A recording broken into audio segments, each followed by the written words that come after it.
یمن کی فضاؤں میں گونجتے جنگی طیارے، زمین پر گھات میں بیٹھے مسلح یونٹس اور سمندر میں بحری جہازوں کی تعیناتی، یہی منظرنامہ اب یمن کی جنوبی علاقوں کا حال بن چکا ہے۔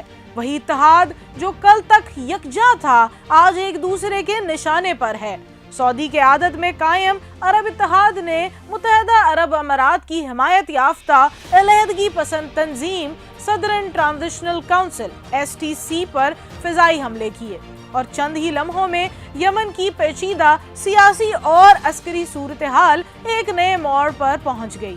یمن کی سرزمین اب خون سے لت پت ہے۔ فضاؤں میں گونجنے والے جنگی طیاروں کی گرج نے سب کو چونکا دیا، کیونکہ نشانے پر حوثی نہیں بلکہ وہ فورسز تھیں جو کل تک اسی اتحاد کا حصہ سمجھی جاتی تھیں۔ الغدیدہ، حضر موت اور المہرہ جیسے حساس علاقوں میں ہونے والے یہ فضائی حملے محض عسکری کارروائیاں نہیں بلکہ ایک بڑے سیاسی پیغام کا حصہ ہیں۔ سیاسی تجزیہ کاروں کا کہنا ہے کہ یہ اقدامات یمن میں اتحاد کے اندر چھپے ہوئے اختلافات کو کھل کر سامنے لا رہا ہے جو برسوں سے پس پردہ جاری تھے۔ STC کے ایک عہدیدار کے مطابق یہ حملہ الخشا اور سیون میں قائم فوجی اڈوں پر کیے گئے۔ فضائی کارروائیوں کے نتیجے میں کم از کم 20 جنگجو ہلاک اور متعدد زخمی ہوئے، جبکہ کئی کو ملبے سے نکالنے کے لیے گھنٹوں کی جدوجہد کرنی پڑی۔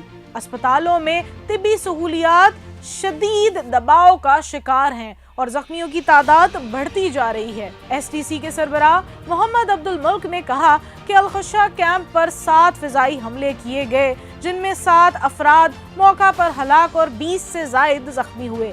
حملوں کی شدت نے پورے علاقے میں خوف و ہراس پھیلا دیا اور مقامی آبادی کو رات بھر دھماکوں کی آوازوں میں گزارنا پڑا۔ یہ فضائی حملے اس لحاظ سے بھی غیر معمولی ہیں کہ گزشتہ ماہ STC نے حضر موت اور المہرہ کے بڑے حصوں پر کنٹرول حاصل کیا تھا اور یہ پہلا موقع ہے کہ سعودی اتحاد کی جانب سے ان کے خلاف براہ راست مہلک کارروائیاں کی گئی ہوں۔ سیاسی مبصرین کے مطابق یہ واقعہ یمن اور اتحادیوں کے درمیان بڑھتی کشمکش کی واضح مثال ہے۔ حضر موت کے گورنر سالم الخنبشی نے فضائی حملوں کا دفاع کرتے ہوئے کہا کہ یہ کارروائی ان فورسز کے خلاف کی گئی ہے جو دارالوطن یونٹس پر حملہ کر رہی تھیں، جبکہ وہ فوجی مقامات کا کنٹرول سنبھالنے کے لیے پیش قدمی کر رہی تھیں۔ ان کے مطابق ان یونٹس کی پرامن نقل و حرکت پر گھات لگا کر حملے کیے گئے، جس کے بعد فضائی کارروائی ناگزیر ہوئی۔ گورنر نے عوام سے اپیل کی کہ وہ سیکیورٹی فورسز کی تعیناتی میں مداخلت نہ کریں اور کسی قسم کی مزاحمت یا گھات کا حصہ نہ بنیں، کیونکہ خطے میں استحکام اور امن صرف اسی صورت ممکن ہے جب مقامی آبادی ریاستی فورسز کے ساتھ تعاون کرے۔ اسی دوران سالم الخنبشی کو سعودی حمایت یافتہ نیشنل شیلڈ فورسز کی قیادت بھی سونپی گئی ہے۔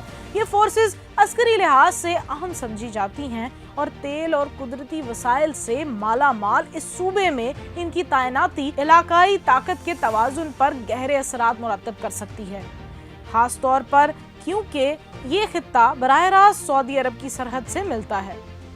STC نے پہلے ہی اعلان کیا تھا کہ ان کی فورسز ہائی الرٹ پر ہیں، کیونکہ بین الاقوامی طور پر تسلیم شدہ اور سعودی حمایت یافتہ یمنی حکومت نے صوبے میں فوجی تعینات فوجی تنصیبات واپس لینے کے لیے آپریشن شروع کرنے کا اعلان کیا تھا۔ STC کے مطابق یہ اقدام ان کی سیاسی اور عسکری اثر و رسوخ کو محدود کرنے کی کوشش ہے۔ زمینی جھڑپوں اور فضائی حملوں کے ساتھ ساتھ سمندر میں بھی سرگرمیاں تیز ہو گئی ہیں۔ سعودی قیادت میں عرب اتحاد کے ترجمان کی مطابق رائل سعودی نیوی کو بحیرہ عرب میں تعینات کر دیا گیا ہے، جہاں وہ جہازوں کی تلاشی اور سمگلنگ کے خلاف کارروائیاں انجام دے رہے ہیں۔ یہ قدم سمندری راستوں کی حفاظت اور خطے میں امن و استحکام کو یقینی بنانے کے لیے اٹھایا گیا۔ ترجمان ترکی المالکی نے social media platform X پر کہا کہ بحیرہ عرب میں نیوی کی تعیناتی کا مقصد آپریشنل ذمہ داریوں کی انجام دہی،